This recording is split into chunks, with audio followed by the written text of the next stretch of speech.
আসসালামু আলাইকুম। চলুন আজকের নিউজ আমরা দেখে নিই। এখানকার মহিলারা চিরযুবতী, 60 বছর বয়সেও সন্তানের জন্ম দেন। তাদের যৌবন ধরে রাখার রহস্য কী? পাকিস্তানের কারাকোরাম পর্বতমালার কাছে অবস্থিত হানজা উপত্যকা হলো এমনই একটা স্থান যেখানে মহিলাদের বয়সের তুলনায় দেখতে লাগে কম বয়সী। এমনকি একজন 80 বছরের মহিলাকেও দেখতে লাগে 30 থেকে 40 বছরের। অর্থাৎ কোনো যুবতীকে দেখে যদি প্রেম নিবেদন করার বাসনা জেগে থাকে তাহলে খুব সাবধান, কারণ তার বয়স হয়তো আপনার ঠাকুমার মতোই। সবচেয়ে মজার ব্যাপার হলো এই যে 60 বছর বয়সেও সন্তানের জন্ম দিতে পারেন এরা। আর এইসব পরিবারের পুরুষরাও বাবা হওয়ার ক্ষমতা রাখেন 90 বছর পর্যন্ত। পাকিস্তানের এই স্থানটির জনসংখ্যা প্রায় 87,000।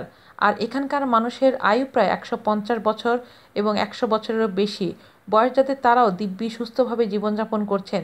এখানকার মানুষের প্রতিদিনের জীবনধারার কথা শুনলে অবাক হতে হয়। প্রতিদিন ভোর 5টায় উঠে তারা কাজে লেগে পড়েন, খান সম্পূর্ণ রাসায়নিক বর্জিত প্রাকৃতিক খাবার, এমনকি শীতকালেও তারা ঠান্ডা জলে স্নান করেন।